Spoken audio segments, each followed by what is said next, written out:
Ladies and gentlemen, they are back. That is right. Fntastic, the developers behind The Day Before, possibly one of the biggest, well, let's not say scams in light of recent events, but possibly one of the biggest sleight of hands in gaming history. They pushed out an awesome trailer for a game that looked like something that every single player of the genre wanted, a zombie survival MMO. The trailers looked good, but something wasn't quite right. It was very obvious from the beginning that a lot of assets in there were stolen. They used the exact font from The Last of Us. In the trailer, there was also screenshots taken straight from The Division and Call of Duty. A lot of it was very familiar, let's just say. And then shit hit the fan when the game finally released, and it was nothing, and I mean nothing, like they were telling the players. Before we carry on, look at the graph. 92.1% of viewers are not subscribed to the channel, with just 7.9% being subscribed. Those are rookie numbers. We got to get those numbers up. So I'd appreciate it if you are enjoying the channel and the content that we make. Subscribe to the channel, drop a like on the video, and stick around for much more survival content. And that is because when it did release, it was filled with bugs. It was an absolute pile of shite.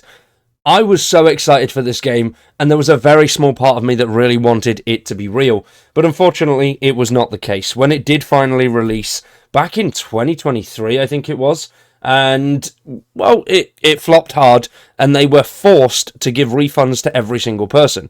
Now, there's still no news on who was forcing them to give these refunds, but Fntastic had to refund the game to every single person. Steam automatically did it. Whether it was the publisher that put this request through, or whether it was Steam themselves, is still not known. But now they don't own the rights to the game or Prop Hunt, which was one of their most successful games. So they are currently trying to make another Prop Hunt, but we haven't heard anything from them since November of 2024.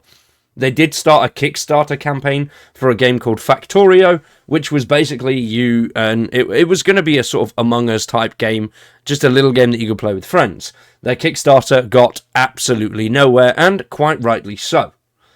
But now, the plot thickens, and that is because the Day Before studio, Fntastic, are scamming... and that is because the Day Before developers, Fntastic Studios, are suing a Russian website for calling the disaster game a scam. As you can see here, this is an article by PC Gamer. Now, they are suing a very small media outlet. This is Yakutia, one of those two, I don't know, .info. And it's from the founder's home. Now, Fntastic was founded in the region of Yakutia in Siberia. And the suit claims that Yakutia.info is damaging Fntastic's reputation by referring to the company's behavior surrounding the Day Before as a scam. Now, I don't know why they're going after these guys. It's relatively obvious. They are a smaller outlet, but there were many big outlets, PC Gamer, there was hundreds of them that went in. There was content creators, there was all sorts of stuff, went in on these guys saying it was a scam. Now, in the traditional sense of the word and the definition of a scam, it wasn't actually a scam. No, it was misdirection. They showed us one thing, sleight of hand, released something that was nothing that was going to be advertised. And I do think a lot of the problems were the fact that they were never honest from the beginning. If they'd have said, look, this is what we want the game to be when we finished. We're going into early access. This is what we're going to do. We're going to work on it. We're going to listen to your feedback and make it into a survival zombie MMO.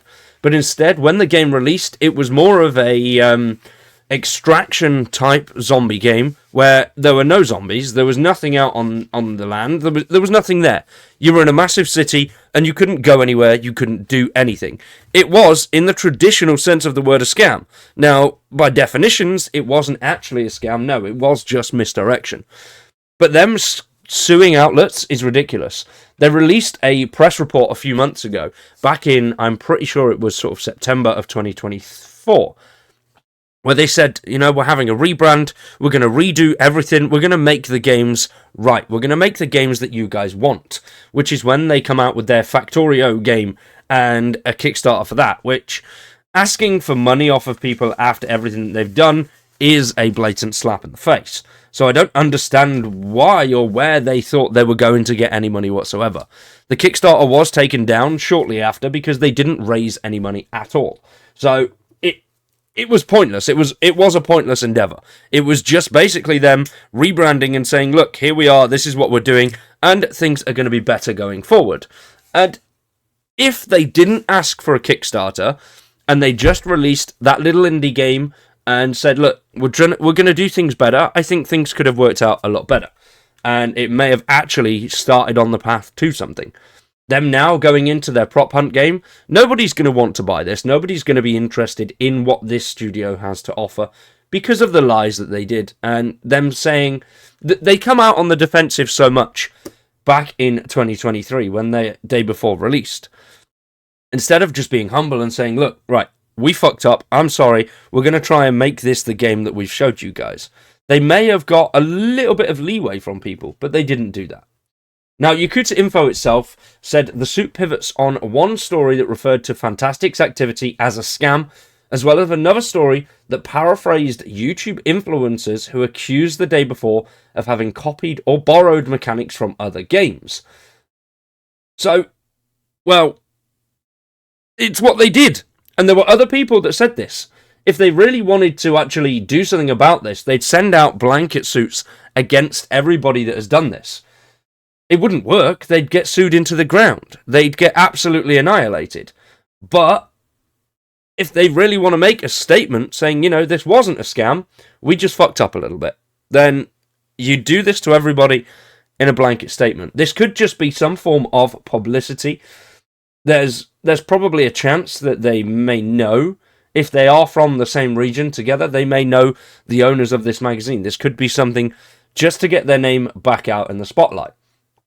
Yakuza.info has also drawn attention to the way it was singled out among legions of press, influencers, and gamers for its criticism of Fntastic and the day before, insinuating the site was singled out for its small size and potential difficulty in defending itself legally. At the time, the word scam carries an implication of knowing malice, and while Fntastic is now infamous for releasing and unreleasing the utter flop, after an overheated hype cycle, Yakuza Info may find itself saddled with the burden of proof for showing that Fntastic's actions were criminal and not just incompetent, which I think is wrong there. Yes, they did completely misguide everybody, but it's on Yakuza to now prove that what Fntastic did was malice, and all Fntastic have got to do is say, no, we just fucked up. It got overhyped. We couldn't handle the overhype. And rather than coming out with the truth and saying, look, this isn't going to be as good as the trailer showed in the first place, they just went along with it, rode the hype, released some jiggly ass cheeks, which is genuinely what they did, and then that was it. The game came out and it was a flop. So, was it incompetence? Were they just trying to get the money off of all of the hype that was there? Or was it a big fabricated scam from the beginning, knowing full well that this was going to work well? Because they didn't make any money out of it. All of the copies were refunded. So, we'll have to wait and see. But the article continues to say that it is hard to advocate for Fntastic in any case. Any damage to the company's reputation by Yakuza is surely a drop in the bucket compared to the truly international, boundary-defying scorn earned by the day before. Which is true. And there were every single player of games covered, every YouTuber covered this at some point or another. Almost every single gaming YouTuber covered this scam. There were big accounts with millions and millions and millions of followers streaming the absolute shit show that it was. So, I don't understand why they're going after this small one. Like I say, I have a hunch that it is just some form of publicity. They're trying to get their name back out there again to do something for their latest game, which, if they just released something for it, then that would happen anyway. Because of the international knowing of the studio, anything they do is going to be reported in some way or another. I'm reporting this because I love this studio. This studio has brought me so much joy. The game was an absolute shit show, and the amount of videos that I've done on it are very small, but they've all done very, very well. So, hopefully, this is the end of this, and they're not actually going to go through with it, or something will just put a nail in the coffin of Fntastic, and they'll be gone. But I highly doubt that. These guys are like cockroaches. They're going to come back no matter what, in some way or another. For now, though, that is it from me. Hopefully you've enjoyed today's video. If you have, subscribe to the channel, drop a like on the video, and stick around for much more survival content. I've been Wired, you've been awesome. Thanks for watching, and we'll see you in the next one.